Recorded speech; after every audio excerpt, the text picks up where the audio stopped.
Bueno, yo voy a abordar el tema de los sacramentos, de los 7 sacramentos, como formuló el Concilio de Trento, no en la clave teológica, porque si tuviésemos que desarrollar aquí la clave teológica completa de los sacramentos, nos haría falta muchísimo tiempo. Yo me quiero centrar en el aspecto del derecho y el deber en los sacramentos, sobre todo por dos realidades que estamos viviendo en este momento, yo creo.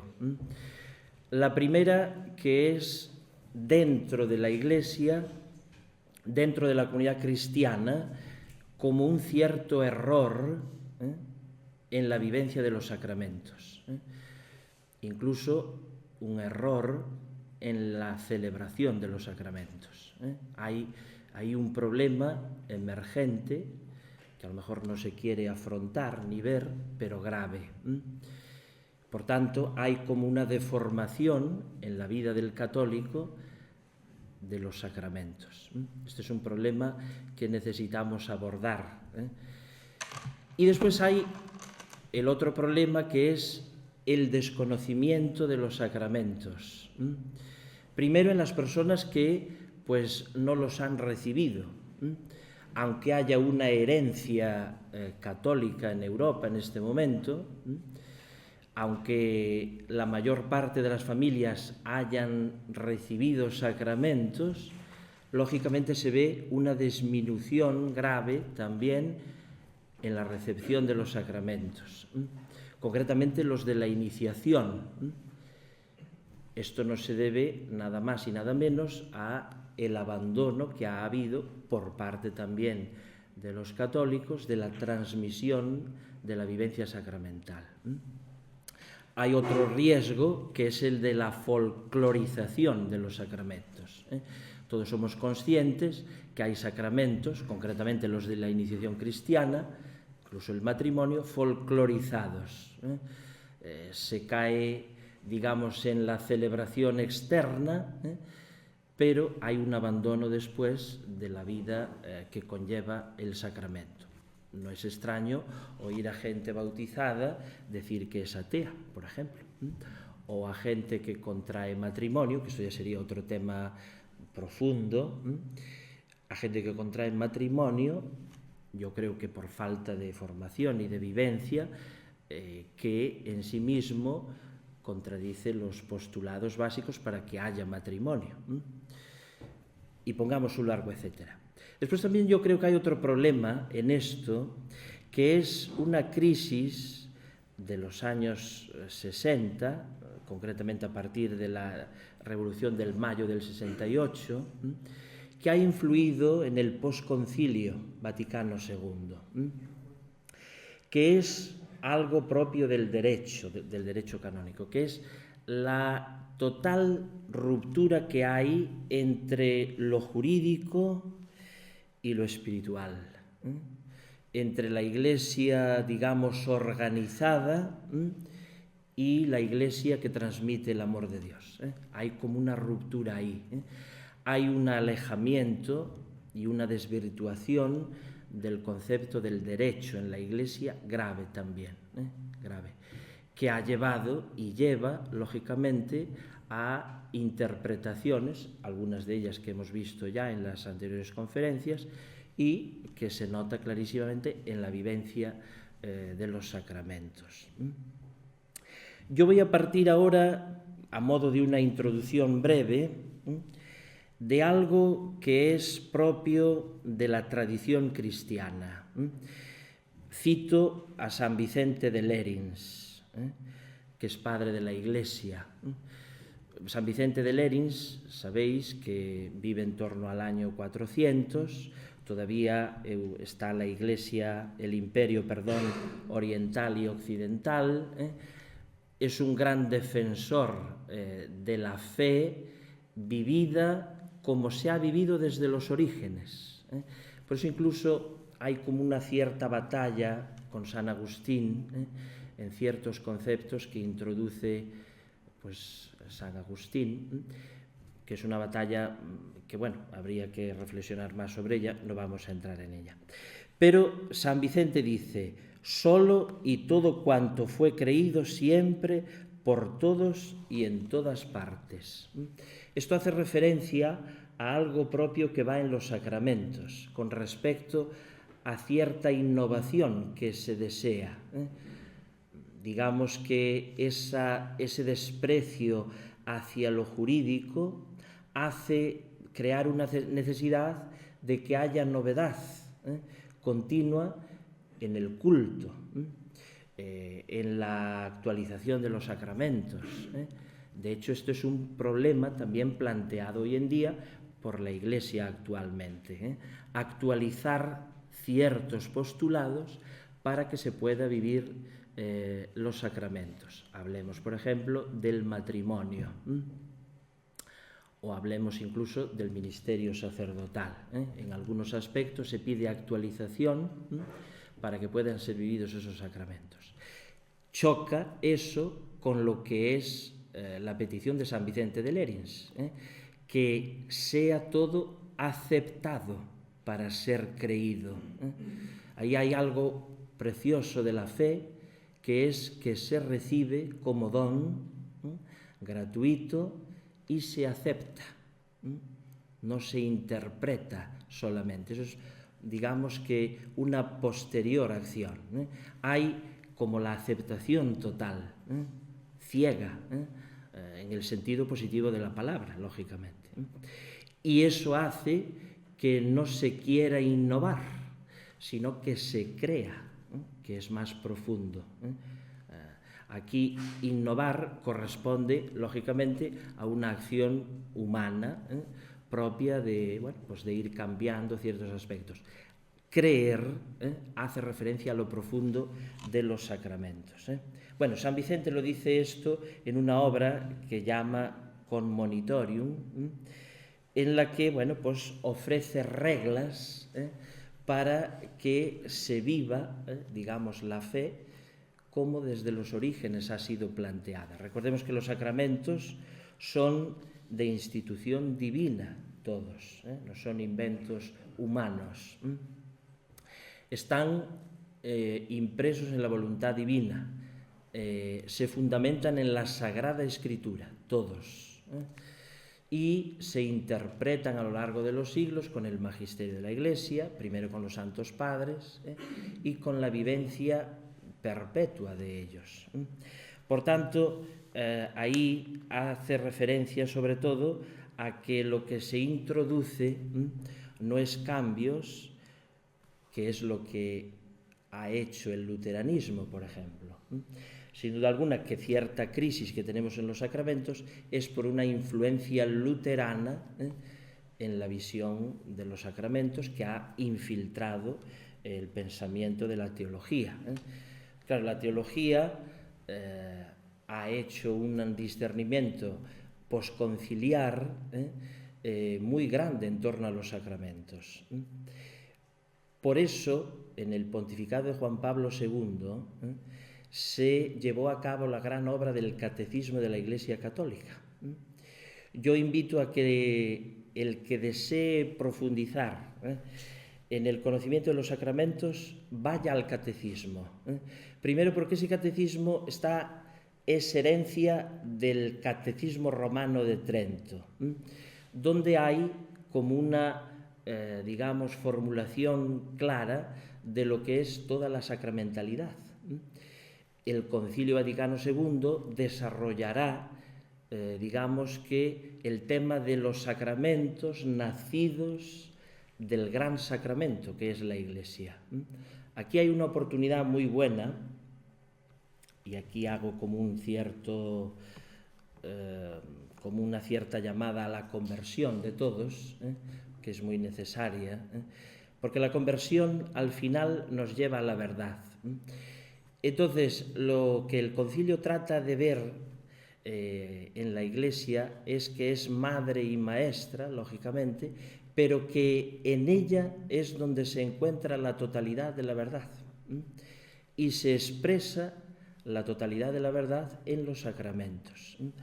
Aquí también hay algo importante que lo jurídico trata de desarrollar, que es que, ante todo, los sacramentos descubren el equilibrio entre fe y razón. Esto seguramente que hemos tenido experiencia todos, pero se ve muy claramente en la gente que va a través de una reflexión del concepto de verdad, una reflexión filosófica, bueno, una reflexión profunda de la vida.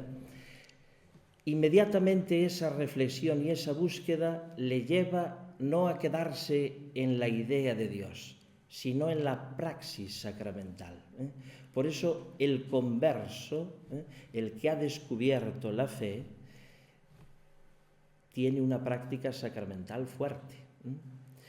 Fuerte en el sentido de esmerada, cuidada, luchada.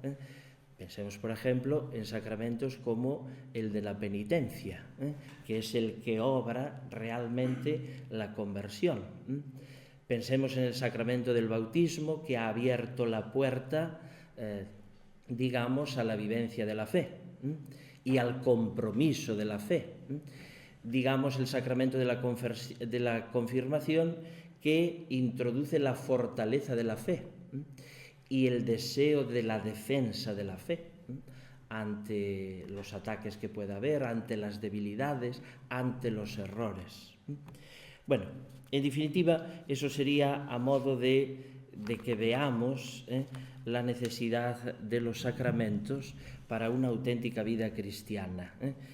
No estamos exentos nunca de caer en el fideísmo, que, como bien sabéis, es una práctica totalmente, digamos, condenada por la Iglesia, pero que rebrota continuamente y hace que la fe no encuentre, digamos, praxis en la vida ordinaria. De todo lo que hemos estado hablando todo este día, el desarrollo claro está en los sacramentos. Si podemos reflexionar acerca de muchas actitudes en la vida concreta, es gracias a la vivencia sacramental. Y concretamente a sus derechos y deberes. Aquí es donde voy a entrar yo ahora, en qué consiste el derecho y el deber en el sacramento.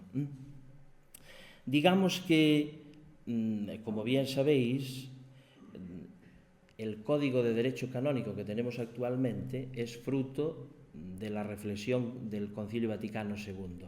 Previamente había el Código de 1917, con una formulación napoleónica en el concepto, digamos, de estructura jurídica. Se nota que es como una base más a la hora de expresar el derecho fundacional en lo que es la Iglesia como sociedad perfecta, en los derechos y deberes. Pero el Concilio Vaticano II lo que hace, digamos, es desarrollar este aspecto para no caer en el concepto de derecho y deber civil que conocemos desde la formulación de los derechos humanos, que, como bien sabéis, la formación y el Código de Derechos Humanos, la Iglesia se opuso siempre a eso. En cuanto en tanto formulan una idea del hombre, digamos, centrada en sí mismo, y donde no hay ninguna formulación hacia Dios como principio absoluto. Bueno, lo que también hemos estado hablando por la mañana y que podría entrar por ahí. Entonces, ¿en qué consiste este derecho y deber? Digamos que los cánones, así a modo de resumen, divide los derechos y los deberes partidos de los sacramentos, en primer lugar, al propio fin de la Iglesia. Es decir, que la Iglesia como comunidad, como sociedad, como lugar donde se celebran y viven los sacramentos, ese derecho y deber está, digamos que, inclinado hacia ahí, al propio fin de la Iglesia, que es el fin de la vida eterna, lógicamente, del reino celestial y de la evangelización en medio del mundo. Eso sería, digamos que así a modo muy general. Por ejemplo, los fieles están obligados a observar siempre la comunión con la Iglesia incluso en su modo de obrar. Cumplan con gran diligencia los deberes que tienen tanto respecto a la Iglesia universal como en relación con la Iglesia particular, las diócesis, a la que pertenecen. Todos los fieles deben esforzarse, según su propia condición, por llevar una vida santa, así como por incrementar la Iglesia y promover su continua santificación. Bueno, son todo aspectos que llevan al propio fin de la Iglesia. Después hay derechos y deberes en cuanto a la participación de los fieles en la vida de la Iglesia. Aquí está la gran tarea de la evangelización, en sus múltiples aspectos, celebrativo, lo que sería la función santificante. Está también la función docente, es decir, el tema de la transmisión de la fe a través de lo que es la transmisión intelectual, etc. Dice aquí, por ejemplo, alguno de los cánones: todos los fieles tienen el deber y el derecho de trabajar para que el mensaje divino de salvación alcance más y más a los hombres de todo el tiempo y del orbe entero. Es decir, este más y más que pone el canon hace referencia a esa continua movilidad y esa el continuo vigor que tiene el bautismo, por ejemplo, y todos los restos de la iniciación cristiana. Y después derechos y deberes derivados de la condición societaria de la Iglesia. Es decir, los fieles, conscientes de su propia responsabilidad, están obligados a seguir, por obediencia cristiana, todo aquello que los pastores sagrados, en cuanto que representantes de Cristo, declaran como maestros de la fe o establecen como rectores de la Iglesia, en cuanto seguidores de Cristo. Lógicamente aquí podemos introducir un aspecto que es que los pastores pueden cometer el error también, estar errados en la enseñanza, pero ahí ya el canon hace referencia en cuanto a seguidores de Cristo. Por tanto, siguiendo a Cristo totalmente no puede haber ningún error. Los fieles, otro canon, puesto que están llamados por el bautismo a llevar una vida congruente con la doctrina evangélica, tienen derecho a una educación cristiana por la que se les instruya convenientemente en orden a seguir la madurez de la persona humana y al mismo tiempo conocer y vivir el misterio de la salvación. Bueno, aquí habría otras cosas, la buena fama, etc. Y después habría como unas normas comunes. Dice aquí otra vez el bautismo: por su regeneración en Cristo se da entre todos los fieles una verdadera igualdad en cuanto a dignidad y acción. Claro, aquí démonos cuenta que el concepto fiel no hace referencia a los laicos, a los seglares, sino que fiel es el concepto amplio de pastores, de ministros sagrados, religiosos y fieles. Por tanto, ahí dice una verdadera igualdad en cuanto a dignidad y acción, cada uno con su específica forma, pero hay una igualdad de dignidad y acción. Con su propia condición y oficio cooperan a la edificación del cuerpo de Cristo. Bueno, esto sería así, a modo de resumen, cómo están esos 7 sacramentos presentes en los derechos y deberes de los fieles. ¿Qué trataríamos de hacer ahora? Trataríamos de crear una unión entre lo que es el derecho, el culto y el neuma, el espíritu, haciendo referencia a lo que decía al inicio, de esa ruptura que hay entre derecho y praxis, digamos, pastoral. Esto es, ya dije antes, un reto grande que el cristianismo actual, el catolicismo actual, tiene en cuanto a unir esas dos realidades, rotas en cierto modo.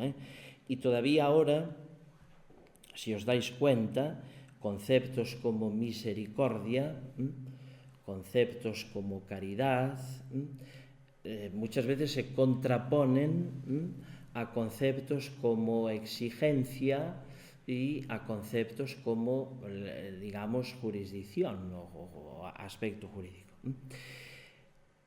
Cito aquí la encíclica de Pío XII, Mystici Corporis. Claro, esta encíclica está justamente trazada antes del Concilio Vaticano II. Ya hay como un cierto problema en lo que es la concepción de estas dos realidades que acabo de decir. Entonces, Pío XII trata de ensamblar estas dos realidades. Fijaos cómo dice: se rechaza la antítesis entre Iglesia del derecho y Iglesia del amor. No puede haber ninguna oposición real entre el aspecto jurídico y el neumático, ya que como el cuerpo y el alma se complementan y perfeccionan entre sí, el gran problema que puede haber en la eclesiología aumenta cuando se ve a la Iglesia como sociedad de derecho y sociedad de amor divididas, e incluso como sociedad de culto por otro lado. Bueno, por tanto, la respuesta a todo esto nos la da la doctrina de los sacramentos. La unidad entre la humildad de la figura externa, la debilidad humana, por tanto, y la profundidad de la gracia interna. Los sacramentos unen esas dos realidades. También aquí aparece la dificultad al entender la importancia del carácter, res et sacramentum, y ver los sacramentos no solo como medios de gracia, sino también como actos de culto. Es decir, ¿por qué se introduce esta necesidad de unir el hecho de la gracia al culto? Por esa tendencia propia de nuestra época a celebrar los sacramentos y dejarlos olvidados en la praxis diaria. Por tanto, son medios de gracia, pero necesitan del culto, de la profundización y de la celebración. Hay un problema también con el culto en los sacramentos, concretamente en la Eucaristía, que hace referencia a tomarse, digamos, que la normativa, digamos, a propio arbitrio, a libero arbitrio. Esto lo vemos en la Eucaristía principalmente, en la multitud de formas que hay de celebrar la Eucaristía en este momento en la Iglesia. En cierto modo, ahí hay una reflexión que yo llevo tiempo, sencillamente pensando, que es el peligro de la catolicidad en tantísimas formas que hay de celebrar la Santa Misa, el sacrificio. Es un peligro grande, en cuanto que vamos a una iglesia, se celebra de una manera, se celebra de otra. Lógicamente se conserva la estructura, pero también hay vacíos en lo que es el rito, y hay muchas formas que confunden, en cierto modo, todo eso.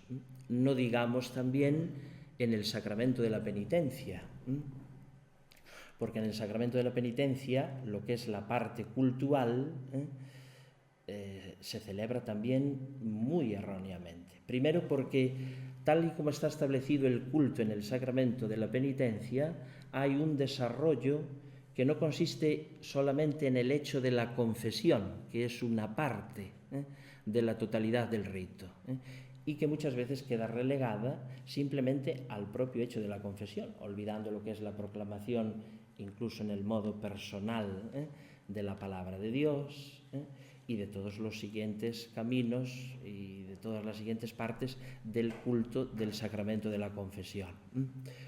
Otros sacramentos, como el matrimonio,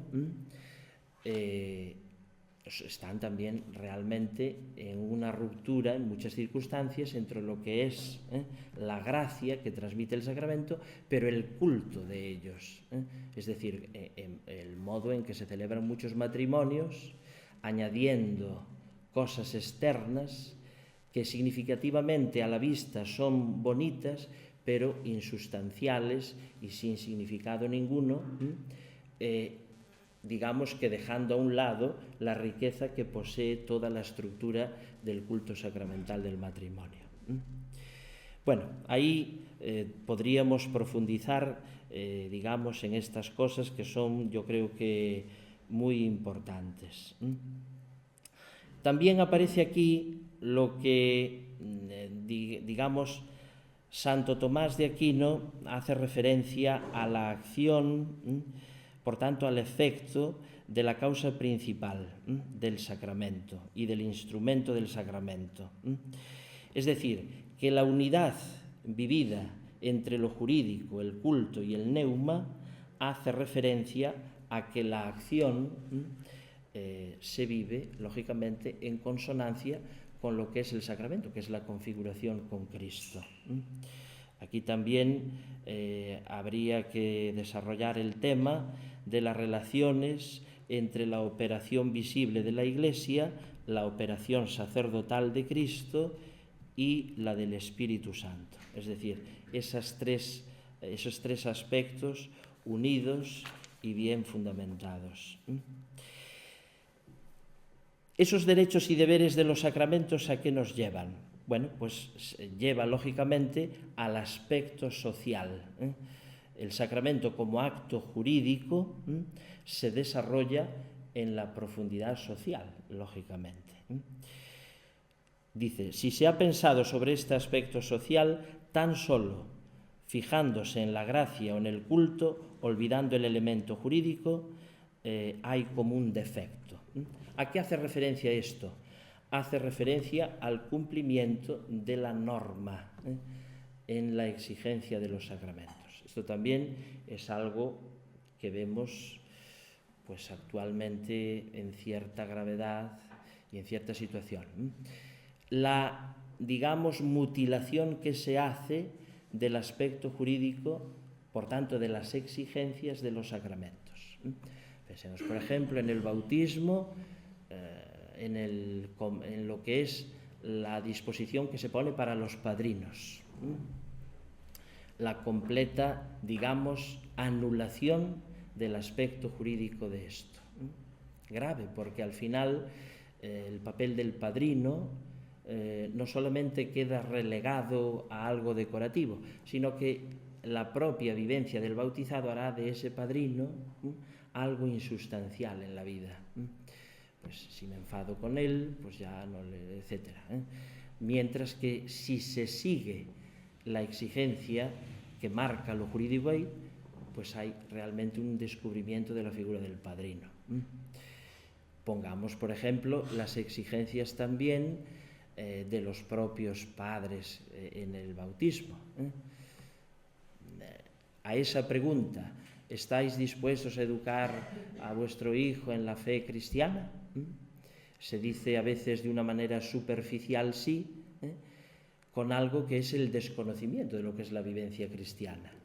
A veces hay, por la práctica lo vemos, padres que bautizan que no se les ha transmitido la vivencia de la fe y el conjunto de la doctrina y lo que exige. No es tanto culpa de ellos, sino de que también la catequesis en este momento tambalea por todos los lados. La catequesis de iniciación cristiana, la catequesis de iniciación a los sacramentos. Estamos en momentos críticos, en cierto modo, porque hay una confusión no doctrinal, sino de quitar la exigencia, rebajar lo jurídico y, por tanto, al abandono de la fe. Pues, lógicamente, la catequesis actual engendra ateos, a lo mejor no teóricos, pero sí prácticos, lógicamente engendra ateos. Pongamos, por ejemplo, otro aspecto grave en el sacramento del matrimonio de lo que es la relegación del aspecto jurídico, que es la poca condición que hay entre los contrayentes a, digamos, entender su unión, su vínculo, desde un proyecto, digamos, de Dios, de unificación de su amor y de elevación de ese amor, de un compromiso en la vida conyugal, de la generación y educación de los hijos. Eso también es un aspecto que por ahí muchas de las nulidades matrimoniales, pues a la hora de formularse, falla ahí. Acaba de salir ahora todavía, un, digamos, itinerario catequético de preparación para la vida matrimonial.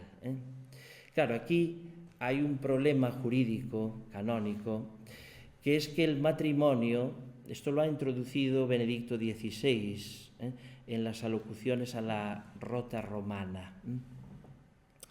Hasta, digamos, ya en la época de Juan Pablo II, lógicamente el matrimonio canónico no es una invención, parte del matrimonio como hecho natural, de la formulación del amor en cuanto tal, y por tanto el acto de fe para contraer el matrimonio es algo secundario, no fundante para que haya validez en el matrimonio. Esto puede sorprender, pero es así. Tal y como está formulado en las leyes canónicas el derecho, el acto de la vivencia de fe no es necesario para la validez sacramental del matrimonio. Benedicto XVI ha querido, digamos, que introducir en la reflexión canónica algo que la praxis nos dice que es necesario retomar, que es que los cónyuges que no tienen desarrollada la vivencia de fe o solamente poseen la transmisión, digamos, por tradición con minúscula de la fe, pero que no la conocen, que su matrimonio sea inválido, si ha sido así, o que no se pueda celebrar hasta que haya. Este itinerario está en consonancia con esta petición, pero, lógicamente, revela el desprecio de lo jurídico aquí, el desprecio de lo jurídico. Hay una tendencia también, digamos que muchos canonistas modernos han querido actualizar en una clave positiva, Yo creo que partiendo de Santo Tomás de Aquino, porque al final es el que lo dice. Santo Tomás dice: el fundamento de cualquier ley consiste en los sacramentos. Es decir, la afirmación es clave. Entonces, la reflexión que está habiendo actualmente es que el propio origen del derecho en la Iglesia, de esta parte jurídica que hay que unificar con lo cultural y con lo espiritual, pues nace de los sacramentos. Aquí la importancia que tienen estos 7, digamos, aspectos que nos introducen en la vida cristiana. Dice: según la Mystici Corporis, la Iglesia nació en la cruz, donde el agua y la sangre del costado de Cristo dieron origen a los grandes sacramentos del bautismo y la Eucaristía, y fue promulgada en Pentecostés, que es prototipo de la confirmación. El hombre se constituye miembro de la Iglesia por el bautismo. Las otras condiciones no son sino ulteriores explicaciones de la plena verdad de esta. La autoridad de la Iglesia, en un sentido muy estricto, es la autoridad jerárquica cuyo sujeto per se pueden ser solo los obispos y los presbíteros. Por tanto, el sacramento del orden. El acto social público es la celebración de la Eucaristía. Aquí aparece la fractio panis, bueno, es una expresión no totalmente católica, pero bueno, que ha asumido. Expresión de la unidad. Por tanto, la Iglesia es una sociedad constituida por los sacramentos, unida en la celebración del sacramento. Luego, todo derecho en su naturaleza más íntima es sacramental y participa así de la propiedad esencial de los sacramentos en cuanto signos de la gracia. De este modo han de considerar los legisladores rectores de su autoridad y súbditos de la ley eclesiástica, siguiendo el camino del derecho en los sacramentos. Por tanto, que aquí hacemos referencia a que toda formulación que pueda haber o reforma de las leyes en el derecho canónico debe estar fundada en los sacramentos. Incluso leyes como las últimas de reforma en cuanto a los delicta graviora, a los delitos de abuso a menores, que este es el gran caballo de batalla actualmente. Están fundados en los sacramentos esas reformas, en cuanto al delito, en cuanto a la pena que se impone, en cuanto a la conversión del pecador, del que comete el delito, y otras reformas posteriores, como en aspecto de derecho matrimonial, están fundadas en los sacramentos, no en intuiciones que tengan los pastores. Esto hace referencia a que nosotros las leyes, digamos, de la Iglesia, las vivimos en cuanto que nacen de esa sacramentalidad. Por último, habría que desarrollar el tema de la palabra sacramentum unida al carácter sacramental. Bien sabéis que los tres sacramentos que imprimen primero carácter son los de la iniciación cristiana: bautismo, confirmación y Eucaristía, y después el orden sacerdotal. ¿Por qué hay íntima unión entre carácter y sacramentum? Fijémonos que la palabra sacramentum se utiliza en el imperio romano, para establecer como un acto de juramento hacia los soldados del imperio. Cuando el cristianismo, digamos, irrumpe en Roma, esta palabra sacramentum se utilizaba para ese acto de fidelidad que los soldados empleaban hacia el emperador. El cristianismo, ya en la reflexión inicial, trata de traducir la palabra mysterium, que ahora después ha cogido otro camino, el de misterio, pero trata de traducir la palabra mysterium para unirla a sacramentum, como esta total unidad hacia Cristo, total configuración con Cristo. Más aún, el carácter del que habla, el carácter sacramental, hace referencia a un sello, San Agustín es el que desarrolla esta, digamos, perspectiva, y toma también como ejemplo el sello con el que se marcaba a los soldados y que los hacía totalmente pertenecientes al emperador. Entonces, San Agustín desarrolla esta doctrina de que el carácter de los sacramentos es imborrable, como lo es aquel sello, aquella marca, incluso cuando hay la apostasía.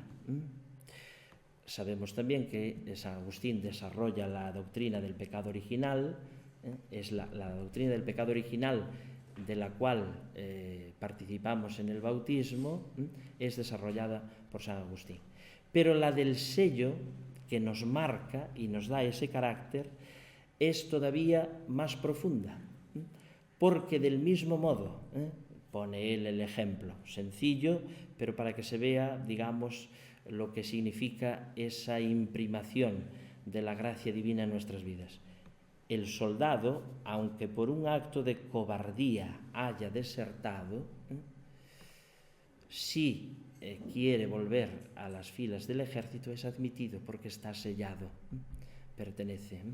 Por tanto, digamos que el cristiano, aunque cometa el grave pecado mortal de la negación de Dios, de la apostasía, la apostasía ya sabemos que puede ser en determinadas circunstancias, querida voluntariamente, por adhesión a alguna doctrina contraria a la fe cristiana, o formulación de ella, o apoyo a ella, o bien en periodo de persecución, porque en periodo de persecución ha habido mártires, pero también ha habido apóstatas. es decir, que han renegado de Cristo en el momento de más íntima unión con Él, que es la pasión y la persecución. Pues incluso en ese momento, al estar sellados con ese carácter, somos de nuevo admitidos en la comunión de la Iglesia y, por tanto, vueltos a lo que es la filiación divina. No se pierde la filiación divina. Del mismo modo que el soldado no era de nuevo sellado, otra vez, la filiación divina es perpetua.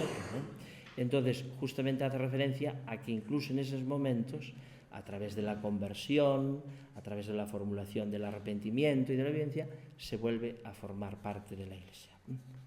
Bueno, podríamos hablar, digamos que, de los efectos de los sacramentos. Yo creo que nos llega así como planteamiento sencillo e inicial estas cosas. Vale.